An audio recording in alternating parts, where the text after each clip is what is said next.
So para hindi tayo maloka, bibigyan ko kayo ng 5 cute seeds for balanced life. Ayan, so number 1, mindful moment. So ito yung take a little mindful breaths throughout the day. So ibig sabihin dito mga beshi, hinga, inhale, exhale.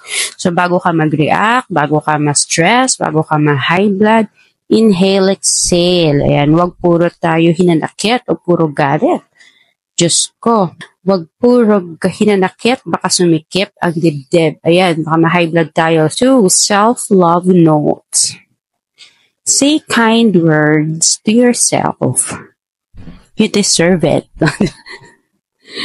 Huwag mo laitin yung sarili mo, bakla. Diba? Sabihin mo, paggising mo sa umaga, ang ganda ko, ang guwapo ko. Ayan. Paggising mo sa umaga, sabihin mo na yun. Kasi nga, ikaw na lang ang cheerleader ng buhay mo. I-cheer mo naman yung sarili mo.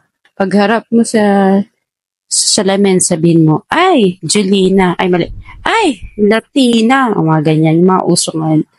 Ang sarap mo. Again, Latina. Number 3, happy boundaries. Ito yung minsan, you have to say no sometimes para maprotektahan yung peace mo. So, kunyari, hindi mo bet makipag-chismisan today, say no. Ayaw mo makipag-chikahan today, say no. Ayaw mo magpautang, say no. Dapat no to drama tayo mga beshi. This March, hard pass tayo sa mga stressful na tao. Learn how to say no, okay? Number 4, ayan siya. So, body buddies. Ayan siya.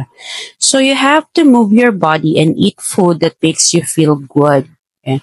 So, this time, wag naman tayong puro pa-deliver, wag tayo puro sweets, wag tayo puro chicken, baka magkaroon na tayo ng pakpak. So, lakad din tayo, exercise, papunta sa ref, luto tayo ng kind of healthy food, ayan, para ibabalance. Last but not the least, brain boosters. Ito yung learn something new, keep growing. Sabi ito, wag puro tayo scroll sa TikTok, sa Facebook, sa Twitter, sa Threads, sa ano ba, kung saan-saan. Try din nating matuto ng something. Kunyari, kung hindi ka marunong magprito ng itlog, go, mag-aral ka paano magprito ng itlog. Kung hindi ka marunong magpakulo ng tubig, go, mag-aral ka paano magpakulo ng tubig. If you don't know how to dance, edi learn how to kembot. For the meantime, learn something new for this month of March. Yeah, that's our 5 things, 5 things with NAC. So there you go. A little reminder again is to take care of yourself this March. And yeah, ano sa tingin nyo yung gagawin nyo or yung dun sa 5 na yun yung trip nyo gawin? Comment nyo lang yan. And yes, syempre tara na sa ating March Tarot reading.